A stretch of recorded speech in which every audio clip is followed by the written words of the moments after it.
Here is the step-by-step process how to build your home on wheels. Once you make the purchase, plan it out. Always start with the biggest dimensions and demands. My demand was storing e-bikes without taking them apart. This dictates the entire layout.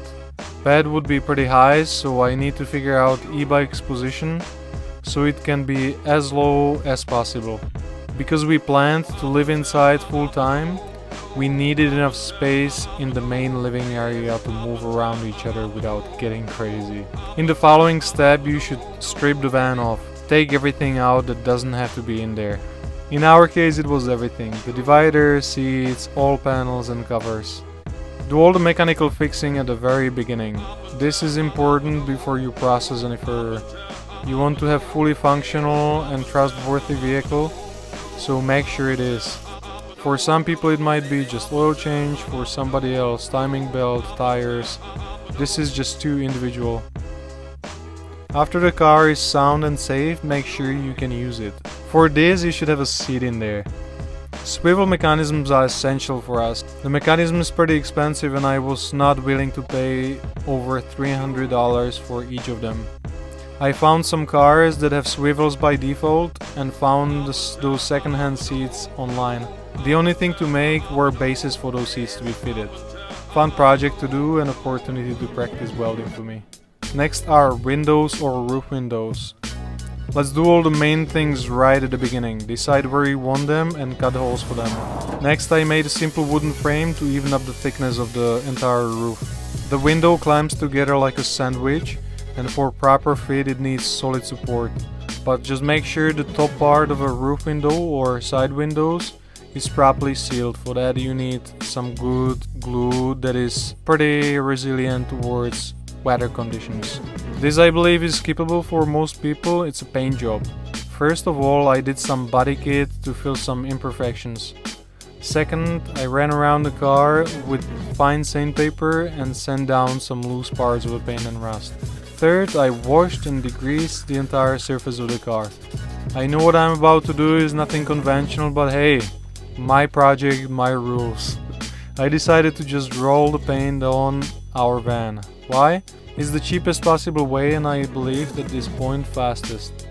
I spray painted all curves first so I don't see strokes from a brush. That means door from inside, roof and just curves all around the van. After this I do 2 coats. The result is pretty good, I can tell you. I don't stress about scratching the car at all. If I do, I can anytime do another coat for a few dollars.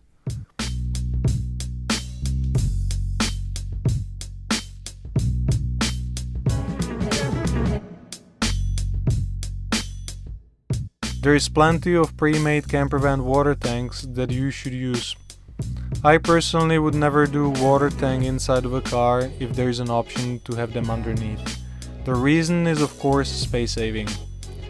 I'm on a tight budget, so I'm building my own tanks out of barrels. It's more work, but I like these kind of projects. I'm connecting 4 25-liter barrels together to create 100-liter freshwater tank.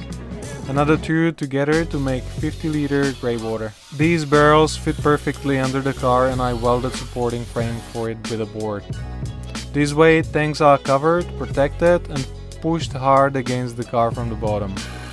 Solars are pretty easy. You can buy brackets to attach them to the van and wire plugs that seal your roof. I don't buy them, instead I just got a L-shaped aluminum, drilled holes to them, glued and screwed with self-tapping screws. For wires I just drilled holes and then sealed them with the same Sikaflex glue. Easy and cheap solution that does the job. Reversing camera is easy too.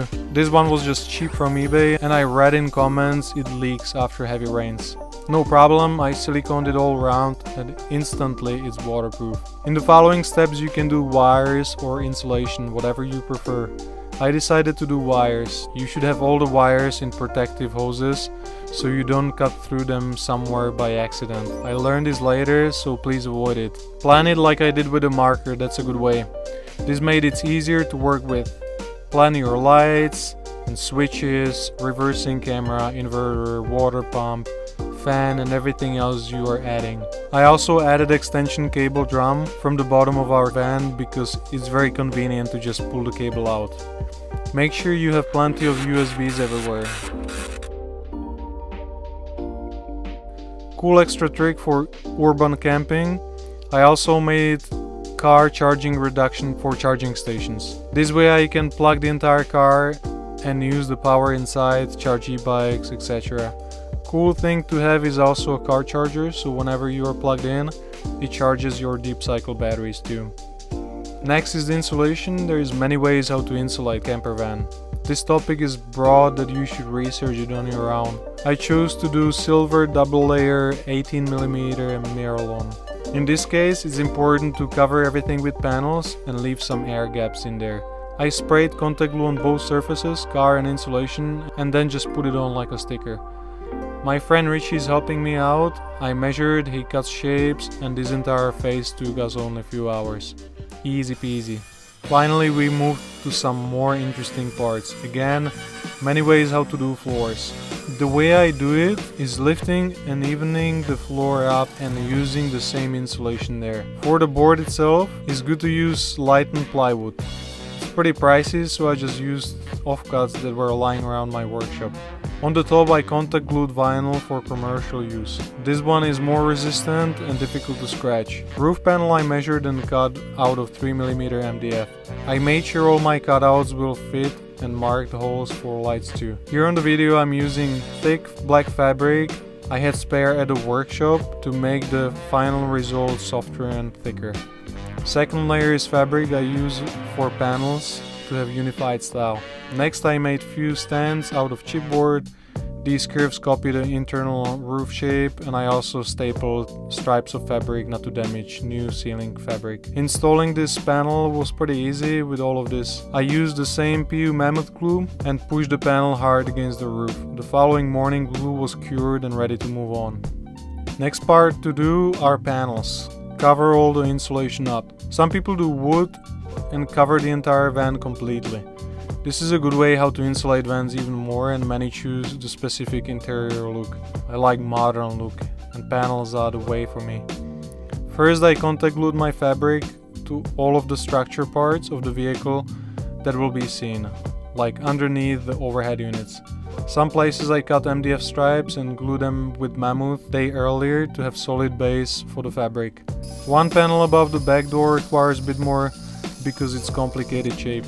You can see I'm using plastic sheet to cut first. I'm bending it after, marking and shaping inside of the van, and later polstering with 2 layers of fabric. I made templates out of cardboard and transferred shapes right on MDF. The rest is just cutting them out. Follow up in the same principle like the roof panel. Thick black fabric first, and then my interior gray one. Splashback panel is thicker, 8mm painted MDF because I will be attaching things to it later and needs to be more solid. On the side door I used 1mm painted metal sheet that I previously made base for, so I can just Mammoth glue it on. For furniture, different people use different material. I can easily tell the best one is lightened plywood. It's pretty solid, it doesn't warp with humidity, and is super lightweight. I didn't have the financial benefit of working with ply, so I used free material at my workshop. It is 18mm chipboard, commonly used for furniture in Europe. E-bikes are the biggest cargo dictating our layout, so I loaded them in, made sure they fit, and then marked dimensions on the ground, sides, and their height on the wall. Based on this I right away knew kitchen size, electronics compartment, entry unit, and how much space I have for garage units. I'm starting with overhead units, making the frame as light as possible. That means cutting stripes, edging them, cutting them on sizes. It's pretty simple.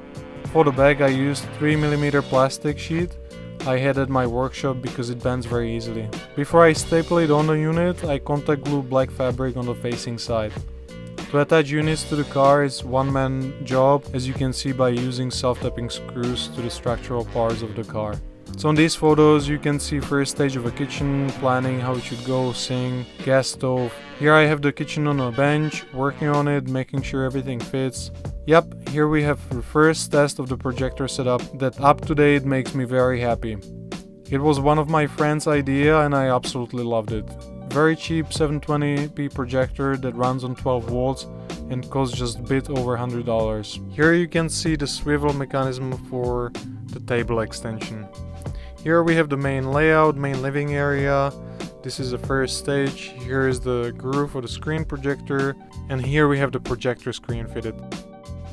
This is the garage unit that helps with organization. There is also a safe. After you install all the cabinetry, it's time to plug things together. Wire LEDs, switches, water pump, wire the battery, fuses, reversing camera, fridge, and so on. This is a very satisfying phase because you see the final product. It feels great.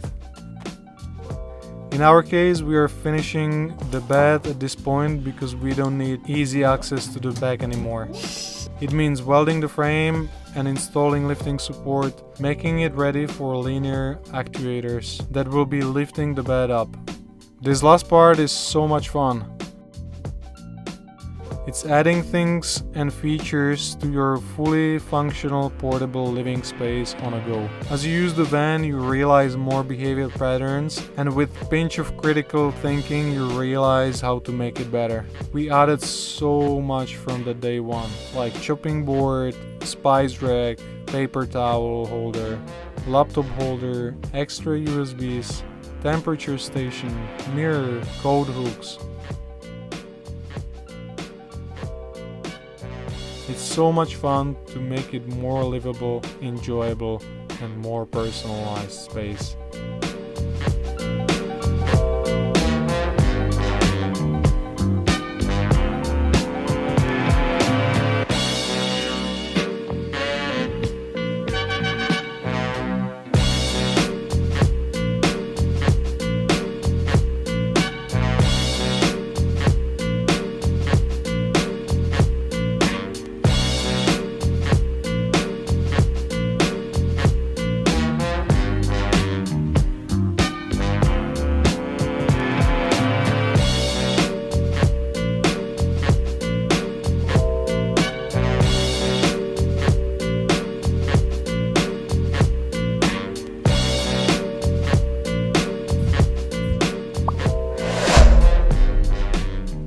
I see you made it all the way to the end. Now you need to check out our van tour to see all these creative details in this van and how we operate inside.